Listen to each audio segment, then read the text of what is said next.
નમસ્કાર દર્શક મિત્રો, મિરર ઓફ ધી વર્લ્ડમાં આપ સૌનું હાર્દિક સ્વાગત છે। વડોદરાના મ્યુનિસિપલ કમિશનર દિલીપ રાણાનું નિવેદન। વડોદરાના તમામ ગેમ ઝોનની ચકાસણી કરાઈ રહી છે। MGVCL, પોલીસ, મિકેનિકલ અને સિવિલ એન્જિનિયરોની ટીમ બનાવવામાં આવી છે। તમામ ટીમો ચેકિંગ હાથ ધરશે। ચેકિંગ બાદ ક્ષતિ જણાશે તો કાર્યવાહી કરશે।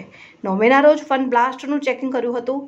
ત્યાં ક્ષતિ અગાઉ જણાતા પૂરતી વ્યવસ્થા બાદ એનઓસી અપાઈ। સર્કસમાં ક્ષતિ જણાતા બંધ કરાવી તમામ નિયમોનું પાલન શરૂ કરાવી હતી। જે પણ મોલ અથવા અન્ય જગ્યાઓ પર ફાયર એનઓસી હશે તો પણ ચકાસણી થશે। જ્યાં નિયમ ભંગ થશે ત્યાં કાર્યવાહી થશે। વડોદરામાં જેટલા પણ ગેમિંગ ઝોન છે એની ડિટેલ ચકાસણી કરાઈ રહી છે, જેમાં અમારા ફાયરના અધિકારીઓ MGVCL તરફથી એનું લોડ ઇલેક્ટ્રિસિટીનું લોડ કેલ્ક્યુલેટ કરવા માટે અને એમના તરફથી ચકાસણી કરવા માટે એ અધિકારી, પોલીસ, મેકેનિકલ, સિવિલ એમ કરીને સમગ્ર રીતે ટીમની રચના કરવામાં આવી છે અને વિવિધ ગેમિંગ ઝોનોની ચકાસણી કાલે પૂર્ણ કરી છે। આ ચકાસણીના આધારે જે પણ ત્રુટિ ક્યાંક હશે તો અમે એમને નોટિસ આપશું અને એ જે પણ ત્રુટિ હશે એમની એ નોટિસના આધારે એમને પૂર્તતા કરવાની રહેશે। ફરીથી એમનું એનઓસી લેવાનું રહેશે અને પછી આગળની કાર્યવાહી કરવામાં આવશે।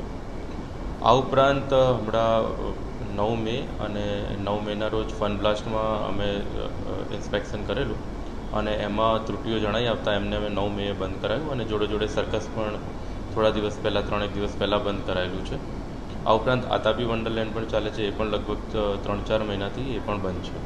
એટલે સમગ્ર રીતે જે ગેમિંગ ઝોન છે એની ચકાસણી કરવામાં આવી રહી છે અને જે પણ એમની ત્રુટિ હોય એની પૂરતા કરવા માટે અમે સૂચના આપી છે।